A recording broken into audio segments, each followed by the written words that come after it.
Welcome to Solutions, where listening will leave you inspired by solutions to issues you or others you know may be struggling with in the public education system today. I am Olivia Wall, and I am honored to welcome my guest today, Jose Luis Vilson. Let me tell you a little bit about Jose. Jose Vilson is a veteran educator. He writes regularly for Edutopia and has contributed to the New York Times, CNN.com, Education Week, Huffington Post, and El Diario. Jose, it is my honor to welcome you as a guest on Solutions. Thanks for having me. Yeah. I start out every episode by asking my guests who an inspiring educator is from their life. Would you share with listeners? Sheesh. I think, so there have been a bunch of, I've been blessed because I'm thinking about at least 5 or 6 different ones, but one off the top of my head is actually, I'm going to go unorthodox here. Mr. Connolly, and I'm thinking about the moment that we're in. Mr. Connolly was somebody who had graduated from Harvard. Him and Mr. Murphy both came to my middle school. Which was all boys Catholic, so on and so forth. He comes in and he taught me English and language arts and went back when they were separate. And I remember so many of his, like, he was fairly tough, but he always knew how to nudge me just a little bit more. And I think it was his 8th grade class where I really learned how to deliver speeches and be able to speak, I guess, for lack of a better term, truth to power. Yeah. That means like being able to align what I intend to say with what I'm saying, and then be able to give it to an audience that needed to hear it. And so I'm grateful for the lessons now because, of course, I use that on a regular basis, but also because it allowed me to kind of use both of my feet and stand in my power and be able to say, this is what I want to be able to say within a short amount of time. And so I had a big issue with speaking more generally, but I really found a lot of courage by getting that sort of mentorship from him in that moment in time. Fabulous. Well, I've got to tell you, your TEDx talk, or your TED Ed talk, I should say, I actually just watched and listened to with my boys this morning on the way to camp. I wanted them to hear it. And I was so excited to have you as a guest. And you are incredibly articulate and inspirational. You lift the voices of teachers, and that's why it's an honor to have you. And you speak power to what we need to do for our kids. So I always have an issue I name up front for guests as for listeners. And really, I want you to speak to, if we love our children, we need to stop labeling them. And what I mean by that is when we label kids, when we track kids, we often then are indirectly, sometimes unintentionally, letting them know we don't believe in them, even though we say we love them. So you are the antithesis of that. You inspire teachers. You've inspired me through your blog. It is freaking-tacular. Thank you for that. And you also say, look, this work, we can teach all the content we want, but if we do not help our children believe in themselves, we've got nothing. And sometimes our most reluctant, our most resistant, striving kids, they have to know we believe in them before they'll believe in themselves. So, absolutely. Yeah. With that said, I adore that people have deemed you the architect for a hopeful future. Yes. How do you use that title to inspire and help kids believe that they're mathematicians? I mean, I want to scale that back just a bit so I can build it back up. Yes, that's a thing. Is as I'm thinking about how often we're asked to look at a structure, and then when we don't like it, we want to destroy it. I prefer to say, let's look at things brick by brick and figure out what's necessary and what isn't. So that it's not that we're unlearning, it's that we're actually trying to keep the lessons that we were supposed to learn and figure out why that was wrong and then build from there. And so in my own classroom, one of the things I had learned was that a lot of our students actually do know things. And unlike what we get taught in too many of our own education schools, that we're not just trying to pour things in Yeah. to our students' minds, right? As you've seen in, for example, Waiting for Superman or whatever other movies, it's that like we're trying to activate things that were already within them in order for them to go further than they can possibly imagine. And so when I think about this title of Architect for a Better Future, which yes was not me, but I did accept it and embraced it mainly because I felt like yes, I'm consistently trying to figure out ways to build up and build out and trying to help people build up and build out. Like there's a whole blueprint out there for how we make things better. And then when we need to course correct, then we do so responsibly and we do so responsibly. Like that's two things, right? Like Yeah. I'm being responsive to the needs and concerns of people around me, but also trying to be responsible to them as well. And so that's where that comes from. And that matters a lot to me, whether in the math classroom or not. Yeah, yeah. And something I also appreciate is your advocacy for teacher voice, that we gather collective teacher voice to calibrate and say, is this working? Is this not working? And I think that's a huge model for students as well, to see that collective efficacy that we have to have together. So there's other pieces you've written. One of my favorite pieces, Math as a Social Lever. And it's a big piece because you speak to how math is an essential life tool when it comes across racial, gender, class lines. Can you speak more to that? When I was inspired by folks like Bob Moses, for example, who's seminal educator, a legend in at least two games, one being the civil rights movement, and then second, of course, mathematics education, I started to contemplate how, just like him, like in numeracy or dyscalculia, like those are elements that unfortunately hinder our students from being able to achieve their fullest selves in terms of citizenry and citizenship and participation in this country.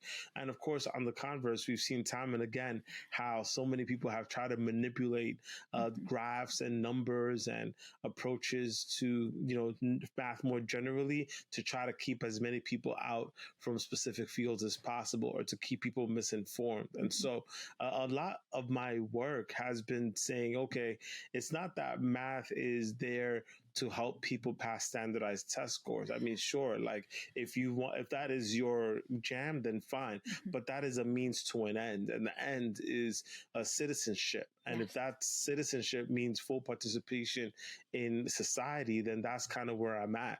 Actually, not kind of, fully where I'm at. And so my math pedagogy was hoping that students could fully see themselves in the math that they're learning. And even if they don't consider everything that we do useful, it at least activates the part within them that says, yes, like I fully belong and I deserve to get as much mathematics education as possible and education more generally, not just math. Yeah.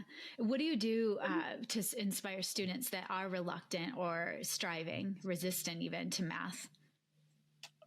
Well, there are two things that I'm going to focus on now. The first is that we need to learn how to ask better questions and then model question asking. I'm always inspired by schools, for example, that lean on notions of inquiry as a basis for transformative education. So, instead of saying like, here's the answer, because, research shows, sure, it may be more efficient. But when you ask students questions, then the act of them coming up with the answer and consistently seeing themselves as part of the answer making almost ensures that it secures, right? That they're going to feel themselves as experts in the content that they have in front of them. So like as a quick example, like I might do a mini lesson and then we'll get into the classwork and I try to figure out where everybody is. If most of the students are doing what they're supposed to do in terms of moving along with the progress, then that's fine. But if most of them aren't, of course, I go reteach. But in the moments when I'm walking around, I might look at a student and say, okay, well, you seem to be stuck there. And then the student will ask me a question. And then I'll have like 5 or 6 questions in the back of my mind. And that'll be my way of scaffolding. Once I get to the lowest scaffold possible, and I say, okay, well, this is the part where you seem to be stuck. Okay, let's build you up with more questions from here. The minute that they're able to answer a question that feels sufficient for their progress, then instead of saying you got it right, I just walk away. And so it gets frustrating for students in the first couple months when I do that. And then they get the hint, like, I'm not trying to be the one authority that you're supposed to lean on. I'm trying to help you for you to be the authority on this set of questions. And then secondly, I think it's just about like ensuring that teachers and students have more opportunities to be in dialogue. And so I find that if I get things incorrect, I don't get mad. In fact, I'm like, oh, okay, so I want you to disagree with me. I want to see if like you're gonna catch what I did there, and if you can point out what my mistake was, then good. I'm glad you're doing that. That consistent vulnerability. And so there are times when like I literally just I just did not have a good day. I'm like, oh, okay, well, I messed up right here. Yeah. And the students will correct me, and that's good. And there are times when I've even allowed like a couple of students to just take on a question without me because I'm like, oh, I just had a total brain freeze right here. I'm sorry about that. But that's those are parts of the work, and hopefully, more people allow themselves to be vulnerable, even as we as teachers consider ourselves experts. Yeah, it's brilliant. And I think too, someone said to me, a very wise person a long time ago, that we cannot be doing all the work for our kids, that we should not be leaving our school buildings dog tired and the kids are skipping out. They need to be doing more of the work, right? And so that idea of having them ask and be in an inquiry mindset. Also, I've been having conversations with math coaches around give the kids the answer right away and say, what could this be? Sometimes, but working backwards and showing and representing their thinking in a variety of ways to show that it's not about the answer always. It's about our thinking and in the way to get there. So it's just interesting. My jam is ELA though.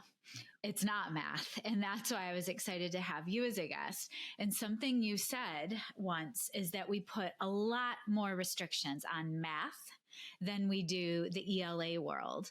So could you speak to that? What restrictions do we put on math that aren't always apparent?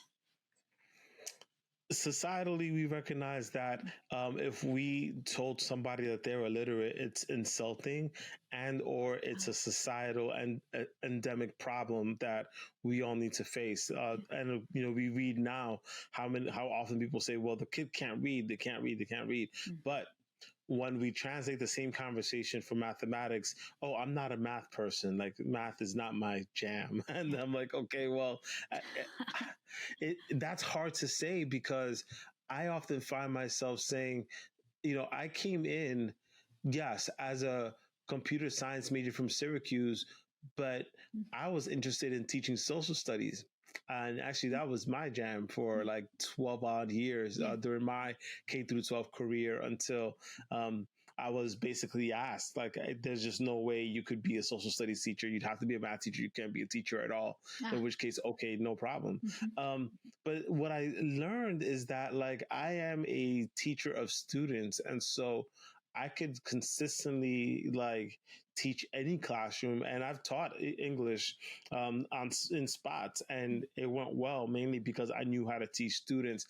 I think I would just add, when it comes to math, like we have, unfortunately, a societal situation where it's okay if you don't know enough math. And so that's the way that, unfortunately, people give themselves permission to be played or fooled when it comes to societal things. So, when you see graphs on a TV screen, for example, but the y-axis doesn't actually align to what's being said, or you see these big sharp drops and you're like, wait, like these scales don't make sense. Or when like you're trying to determine the difference between like a third and a fourth, and you're like, wait, this doesn't make sense in terms of what I'm supposed to get or what I'm supposed to get back, or even what the grocery store said they were going to give me versus not. Like they're just different deceptions. And so when you're sharper about your mathematical quandaries, then you can make some pretty good calculations quickly. I mean, those of us who are from New York City, for example, if you're crossing the street and it's not your turn to do so, like you're doing a lot of math very quickly in a short amount of time as to whether or not you're going to make it across the street, right? You're calculating distances, you're calculating rates of change, you're calculating the rates of change of the car that might be coming through. There are different ways that we navigate a lot of this stuff. And so I usually try to challenge people to say, like, if we try to think about the whole back to basics question, then English would be looked at as like, oh, if you can read this manual, then you are sufficiently literate. As opposed to, oh, you're supposed to read the classics, the canon, and whatever that is. You couldn't read, Shakespeare, Baldwin, Morrison, none of that stuff. Like you'd have to read just basic, instruction manuals, and that would be sufficient for your literacy. But that's not, because that would be a problem. But when it comes to math, if you just know like if you know addition and subtraction and some multiplication and some division, then you're good for society. But that's not gonna be sufficient for what we see already as like really rapid change, especially with technology. You're speaking to something so big. So I want to just pause and linger here for a moment, because it's giving our students, well, first for ourselves, understanding the why behind what we're teaching content area. And I'm going to rethink, like, I am a math person, Jose. I don't want to discount that for myself. When I say it's not my jam, it's maybe I don't feel as comfy with coaching people around math, but I think that if we believe in ourselves, then we can go forth. Here's the thing though, it's, if we understand the why, you just so beautifully articulated a myriad of reasons that we need to be mathematicians. And this is how mathematicians live in the real world. It's the same thing for our historians, for our social studies teachers. How do historians live in the real world? They're not doing guided notes. They're not sitting around watching a PowerPoint. Nope. That's not how they live, right? So that idea of the real world application, that would scoop me up, and it would have when I was in math classrooms years ago. Like, this is why you need this. It's huge. One of your quotes, I'm going to read it directly. Must the truth reveal itself in our society's inequities, or can we teach children about them so we can collectively take action against it? And those words resonated so deeply within my heart, because we have power as teachers to help our students understand that these patterns that are perpetuated, that they can have a voice in stopping, as well as our collective voice as teachers. And yet I know teaching is pretty lonely sometimes, if you allow it to be. We can close our door, we can slog through the day, period after period. And you speak to this notion of classrooms being interconnected. Jose, it cannot be that a kid wins the lottery if they have you as a teacher. It needs to be that they win the lottery no matter what classroom they walk into, right? Correct. So I would love for listeners to hear you speak to how our classrooms are interconnected and why this has a direct impact on our children. I thank you for that. I want to speak to hopefully 3 quick levels, since I know this is a podcast and not like my own speech. But first is that we understand that teachers are usually hired by some sort of agency at the state level. And so we have a set of criteria by which every teacher has to be hired. Of course, this there is some sort of conversation about like independent schools or even charter schools, so on. But generally, like even they have to kind of follow Yeah. what a teacher's supposed to look like from whatever the agency is, and they usually align in the same way. And so, in that way, if you have a general body that says this is what a teacher's supposed to do, then we're all interconnected in that way. So that's one. Okay. The second is that what the best schools that I've seen, and that includes on the international level, usually keep an open door policy so that more teachers can collaborate with each other and talk about the same sets of students, same sets of issues, and even across disciplines can actually have the conversation more interconnectedly. And so when you find yourself like having weak moments, it's easy to say, I just need to get stronger shoulders instead of saying, let's just get more shoulders together so we can band together.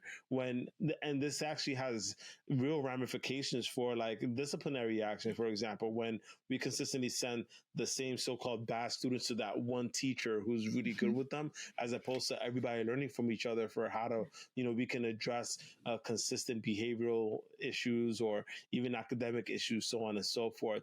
I think the third, though, is that like, I don't see myself as just a teacher of like one set of students. I see myself as like, if I do something well, then that gives the next teacher another opportunity to do well as well. Whether it's the teacher who comes right after my period or the teacher who comes right after the year that I teach them, or even more society, like when the students go out there and they've learned something from me, do they use it when they're in the communities, when they're in their workplaces, when they're in like traveling somewhere? Like we inevitably instill something within our students that helps them along the way in one way, shape, or form, even if it's the size of a pebble or as big as like a huge rock. Like we are a part of allowing our students to be their best selves. And so for teachers, I feel like, yes, it can get very lonely, but there's a couple of things that we could do. One is obviously like just talk to the teacher next door, or those teachers who we can, and it could be a small set of people that just kind of come together and say, yo, we need to help each other out.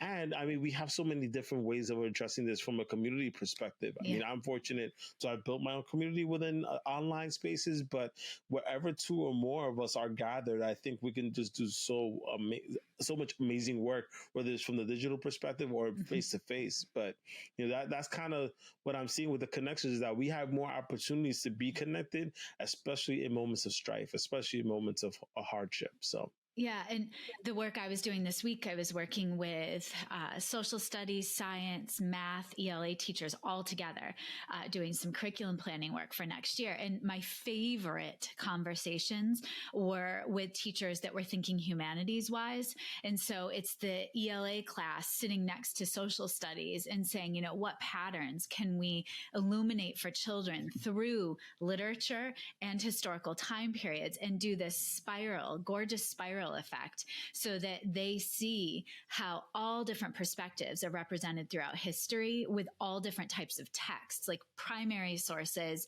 alongside a novel like Night.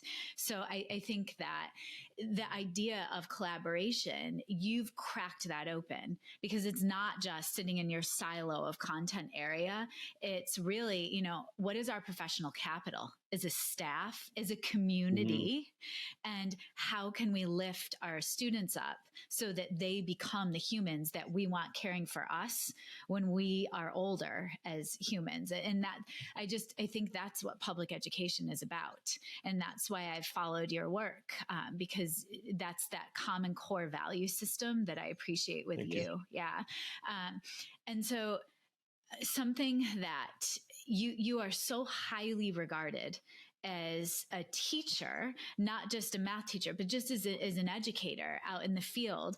And one of my favorite things you've said recently is that you had given a speech to, I think it was 100 fifth graders, Jose.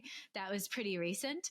And I thought, holy cow, And this past week, we had teachers as part of the reflection right go on the website, Future Me, and they had to write a letter to their future selves.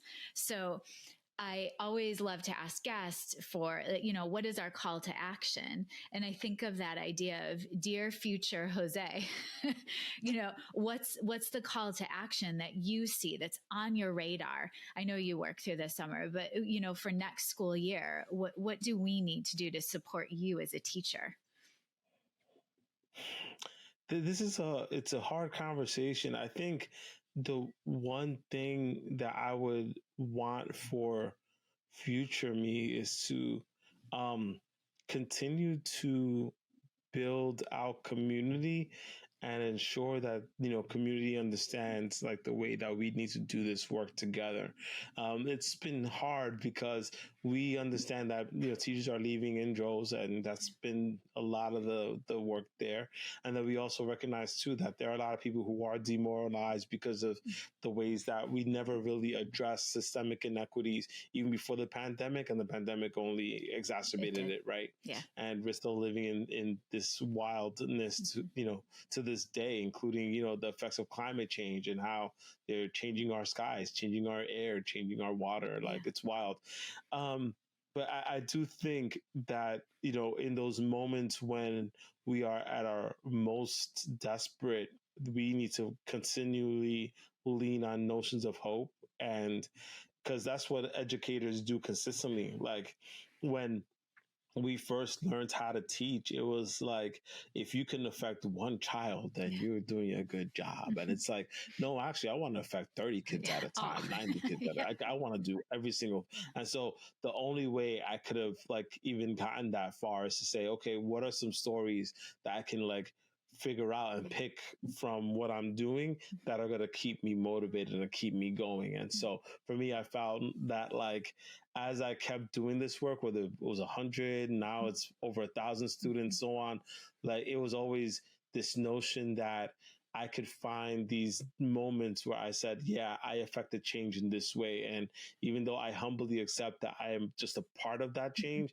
I get to still be a part of that story. I get to be a part of that change. And so continually leaning on that hope and that story and that community that allows me to continue to do this work. And I think people trust me to teach, like, and people trust us to teach. And so even though I'm not like fully in the classroom in the ways that like I could have been, I still think like when there are students who still reach back out to me and be like, well, I just graduated after 4 years of high school. I just graduated from 4 years of college. I'm going to become a teacher. It's like, oh, so like, I think I did something, because you reached back out. Your first thought after you became a teacher was to reach back out to me and say, like, you did this, which says a lot. It does. So, and I know a lot of people have those kind of stories, and I wish we would do more to uplift those type of stories, though, those acts of change and how we were able to build out. Well, that's another thing that's my favorite about you, is that you're a storyteller. So your blog illuminates issues that we're facing in public education, and yet it's told through this beautiful narrative around stories and your perspective as an educator. And it's just fabulous. So what is the best way that I can make sure that Schoolutions listeners get in touch with you and make sure they're reading your blog like I have been? I'm so thankful for this. TheJoseWilson.com is my website. It has the access to all my other like spaces, including, yes, I am The Jose Wilson on Instagram. I'm The Jose Wilson on Twitter, and more recently on TikTok, which has been kind of wild, but I'm taking it. The Jose Wilson on Facebook as well. But of course, if you're more inspired to go into deeper work, we are building out Educolor Movement. That's educolor.org or Educolor MVMT on your social media platforms. I'm on LinkedIn too. So, and for some reason, there are people who are loving that space too. So I'll just give a shout out to all of those. And anyway, more importantly, I am hyper responsive, and people know this about me. Like, I will respond to emails, tweets, so on and so forth. So feel free to reach out to me if you have serious inquiries and those sorts of things. Like, I'm here for it. So thank you. Yeah. And I appreciate how active you are on social, because your reels pop up in my feed and I'm like, that's what I needed. That was the dose of inspiration I needed. And your website is a plethora of amazing information. So I will make sure to link all of that in the show notes. Jose, it's been an honor to have you as a guest, and I can't wait to continue following you and being inspired by you as an educator in this field. We're lucky to have you doing this important work. Thank you. Thank you for having me, and best of luck with this wonderful project. Thank you. Take care. Take care. Scholutions is a podcast created, produced, and edited by me, Olivia Wall. Special thanks to my guest, Jose Vilson. Also, a big thank you to my older son, Benjamin, who created the music that's playing in the background. I would love for you to share the podcast far and wide, leave a review, subscribe on YouTube, and follow us on TikTok, Twitter, Instagram, Threads, and Facebook at Scholutions Podcast.